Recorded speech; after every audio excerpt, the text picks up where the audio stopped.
What's up guys, Everything Apple Pro here, and Apple has just released iOS 11.3, finally, not just for the iPad 6. So in this video, I just want to talk about what you need to know before updating. Now, if you guys are on a beta of iOS 11.3, yes, there should be a final update left for you, as the build number is now 15E216, matching that of the iPad, not 15E5216A like I previously thought. So we were not on the GM. This is actually quite interesting for me because I'm not able to update from the beta 6 firmware to the final GM. There's no update. I restarted my phone, cleared it out. So you guys might have this issue. I'm sure that the update will appear with time. But if you guys see this build number, you are not on the final version of 11.3 just yet. If you guys haven't updated to the betas, you have nothing to worry about. iOS 11.3 is incredible. If you guys are debating whether or not you should update, you could watch my full review. I talk about all the features there, but this is such an incredible firmware. Like, nothing else needs to be said. It will change the way your device feels, breathes, all that good stuff. Like, it seriously feels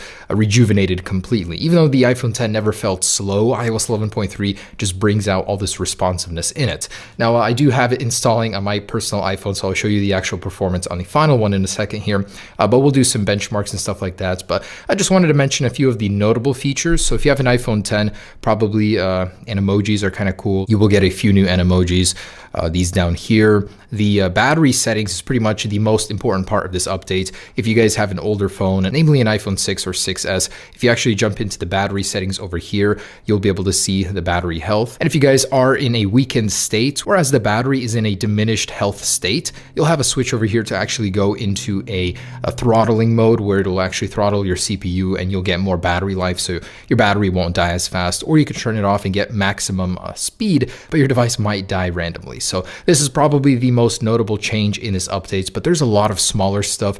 And actually in music, Apple just introduced several new categories for music videos, so you're able to watch those here, which is kind of cool. This wasn't available in the betas. So there's this entirely new section where you can watch videos, stuff like that. So super cool. There's also a lot of updates that just make your life so much easier, a lot of bug fixes, and I'm sure there will be some little patches here and there in the future if what you were worrying about hasn't been fixed, because there were some bugs, I believe, that weren't fixed in this version. But overall, guys, yes, do update. It is incredible. It will give you more battery life like it has for me personally on my iPhone 10. The responsiveness is incredible. And the great thing is it could actually return some storage for you. It actually gave me back like 4 gigabytes of capacity, after updating, so that was great.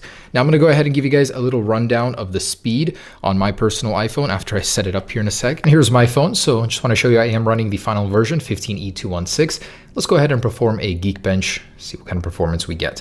Now, the interesting thing is that today, the first HomePod firmware update was released. So you guys will be able to update that. It's unknown what features that contains, but presumably the multi-room support for AirPlay 2. So we'll see about that. And you can update that inside of the Home application. It has to be set up with your HomePod, but you'll see the updates in there. So kind of cool. Alongside that, we got watchOS, and then of course the new macOS version. So update all of your gear. Today's the big and fun update day. That is quite an unusual score. So usually I get above 10,000 on the iPhone 10. Now I got below 10,000 on the latest iOS 11.3 firmware. On 11.2.6, you can see it was pretty high. I mean, compared to this, single core is still pretty on par. So quite strange to see it so low. On the last beta, I actually got a higher score as well. So maybe my phone is just an outlier, but the performance definitely does not reflect the lower scores. It is so good, so fast and responsive, and the battery life especially. Can't say enough good things about 11.3. Also, do remember to update your HomePod. Its first software update is available, so check that out. But